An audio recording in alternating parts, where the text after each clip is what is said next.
Yes, folks, it's Tales from the Jails with John G. Sutton. Do please, everybody, like and subscribe, put your comments down below, ask some questions, make a request. Scott made a request. He wants me to sing a song, and I'm definitely going to do it. It's likely to be rubbish, but I'll give it a go. I'm going to talk today about rape and basically abusing young inmates in prison. I'll speak a little bit about my personal experiences, not that I've actually been on the receiving end, although I have witnessed actions like this. And we're going to talk today about a man who's been labelled as the most vile, terrible sex offender in the history of the prison system, although having met some of the staff, I don't believe he actually does fit that bill, but here we go. This guy was serving at Medemsley Detention Centre as a prison officer. I believe he worked in the kitchens area, so he would be a cook and baker prison officer, probably. Name of Neville Husband. I believe he's died, he's passed away now. But he was originally sentenced to 8 years in prison. Neville Husband. Now, Medemsley Prison's Detention Centre is in Concert, or it was in Concert, in County Durham. And numerous inmates had complained over the years about abuse by him. One of his tricks was to tie up the inmates, blindfold them, bugger them. You know, if you know what buggery really is, then that was what he was into. And he would take pornographic images of them, which he stored on his computer. He was convicted and sentenced to 8 years. After he'd left the prison service, he then, believe it or not, he then became a minister in the United Reformed Church, a minister, where he was up to his usual tricks, storing images, pornographic images of young boys, and he was taken to court again and sentenced to a further 2 years in prison. Well, the problem was that people would know about Neville Husband, and apparently numerous inmates have stated that they complained to the police and to the authorities, but nothing was done. Apparently the police advised one inmate who complained on release that if he was to continue making his complaints, then he would be rearrested and returned to Medemsley. That's what the police said to him. Now, there was a big problem with reporting people who are in positions of authority for abusing their positions. I know that. I mean, I did it myself. I was an officer at Wormwood Scrubs, and one Saturday morning, around about 11 o'clock, while the majority of the prison on C Wing, the Scrubs, was on exercise, and I saw a young man in his prison cell dressed as a choir boy. So obviously he shouldn't have been dressed as a choir boy. The cassocks and all the rest of it should have been stored in the church, which they were stored in the church, but he had managed, I don't know how he got it there, but he got it into his cell. So I said to him, right, you tell me what you're doing. He said, I can't tell you, boss, I can't tell you. I said, no, you're going to tell me. So I shut the bolt on his door and went in and said, now, sit down on the bed there and tell me why you're dressed as a choir boy. He said, well, I am in the church choir. And then he started crying. So I said, no need for that. I'll make sure you're okay, but you've got to tell me why. And he told me that the chaplain at the church in Wormwood Scrubs would come round and visit him in his cell, and he was required to get down on his hands and knees dressed as a choir boy and fillet his todger. That's get the old todger in the gob and give it a proper lathering, yeah. So I immediately reported this, took the cassock off him as evidence, put it in a pillowcase and wrote a statement out, took it into the principal officer in charge of C Wing, and he said, immediately take that to the chief officer. So I took it to the chief officer, the number one chief officer at Wormwood Scrubs, who said to me, Mr. Sutton, he said, who has authorised you to investigate senior members of our staff? Well, I told him, I have a warrant card here that says on it, whilst acting as a prison officer, I have all the powers of a police constable. I said, that's my authority. I said, you're the senior line manager. You're the number one chief officer of HMP Wormwood Scrubs. I am doing my duty and reporting this to you. What you do next, that's your job. I said, but I have done my job. Get out of my office. That was just one instance.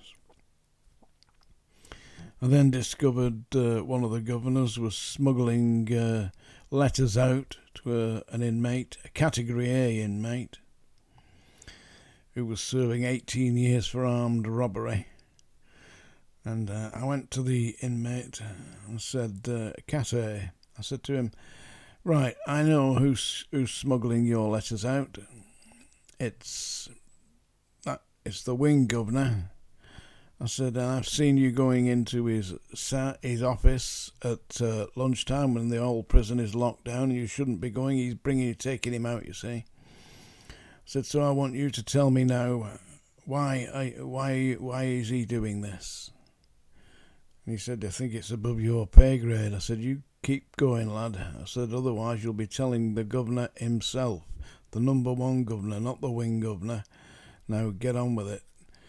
So he then told me that the reason that the governor was taking his letters out and bringing him whiskey and tobacco in was so that he would service him in the office at lunchtime.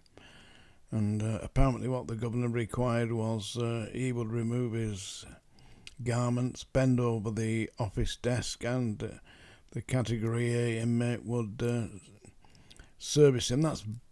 That's basically buggery, by the way, if you're wondering what servicing him meant.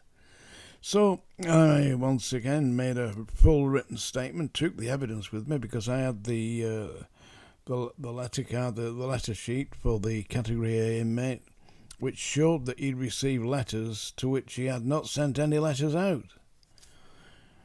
Yeah, and I took that to the chief officer. The number one chief officer, again, same kind of treatment, banging on his desk. Who authorised you to make this investigation? All that nonsense, you know. I pointed out again, I said, this is the second time I've been to you with a serious complaint made by prisoners who are being abused by senior members of staff, and it's not for me to take action, although I could. I said, it's really for you. That's your duty. You've got the report. Get out of my office. What subsequently happened was the police arrived at Sea Wing, and I was patrolling the landing one day, and a number of prisoners came up to me and said, what the hell have you been up to, boss?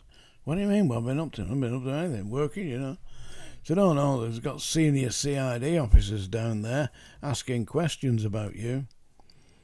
What the authorities had done was call the police in, not to investigate the governor, not to investigate the chaplain, but to investigate me. There was nothing to find anything out because all I've been doing was my duty.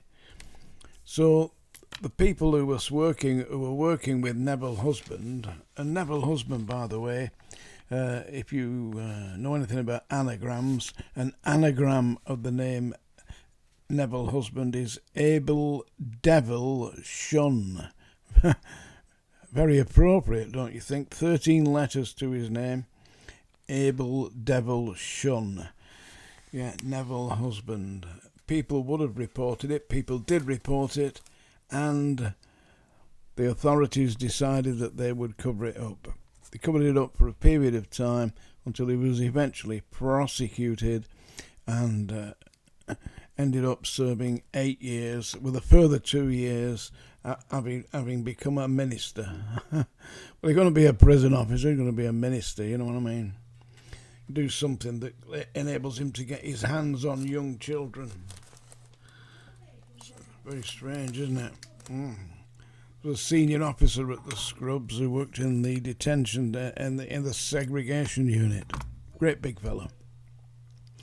He was a scoutmaster, subsequently prosecuted and imprisoned for interfering with the scouts.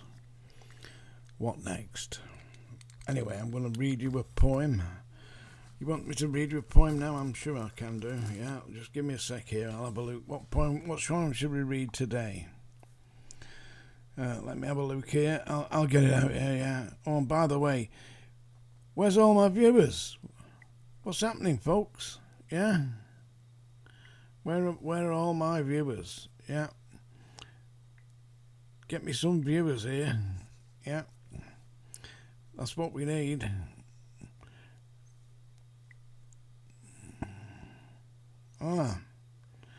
What about this? A poem by... This is the most relaxing crossword game. No, we can't do that. I'll read you one of my poems. I Was Gone. I wrote this for the father of one of my friends who was hit by a careless driver. He was crossing a zebra crossing and they just knocked him down. It took him about 2 years to die. He didn't want to die. He was a very good family man and a devoted husband, and after he died I wrote this poem. Imagined what he would be feeling like just a few days after his passing when he was in the spirit world. It's called I Was Gone. This is by John G. Sutton, by the way. I was gone this morning when I looked in the mirror to comb my hair. In the living room I searched. There was no one in my chair. I was gone this afternoon as I tried to dry your tears. It's so hard to see you crying for those long ago years. I was gone this evening when you went to climb the stair. I walked beside you, my footsteps trod the air. I was gone in the moonlight as the silent silver shone. Then I heard you whisper my name, but I was gone. I Was Gone by John G. Sutton. And now, at the request of Scott, a song that I first remember when I was about 6 or 7 years old. It's by Bill Haley and the Comets, Rock Around the Clock, specifically for Scott. Song dinger, folks, you've been warned. 1 o'clock, 2 o'clock, 3 o'clock rock, 4 o'clock, 5 o'clock, 6 o'clock rock, 9 o'clock, 10 o'clock, 11 o'clock rock. We're gonna rock around the clock tonight. Put your glad rags on and join me, hun. We'll have some fun when the clock strikes 1. We're gonna rock around the clock tonight. We're gonna rock, rock, rock till the broad daylight. We're gonna rock around the clock tonight. When the clock strikes 2, 3 and 4, if the band slows down, we'll yell for more. Rock around the clock tonight. Rock, rock, rock till the broad daylight. We're gonna rock around the clock tonight. When the chimes ring 5, 6 and 7, we're right there in 7th heaven.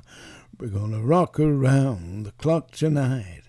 We're gonna rock, rock, rock till the broad daylight. We're gonna rock around the clock tonight. When it's 8, 9, 10, 11, 2, I'm going strong and so will you. We're gonna rock around the clock tonight. We're gonna rock, rock, rock till the broad daylight. We're gonna rock around the clock tonight. When the clock strikes 12, we'll cool off then. Start a rock around the clock again. We're gonna rock around that clock tonight. We're gonna rock, rock, rock till the broad daylight. We're gonna rock around the clock tonight. There, I can't rock around the clock. I fall asleep at bloody 8:30. I won't be much good, would I? Anyway, as for that evil bastard Neville husband, who is now dead, rot in hell, you shithouse.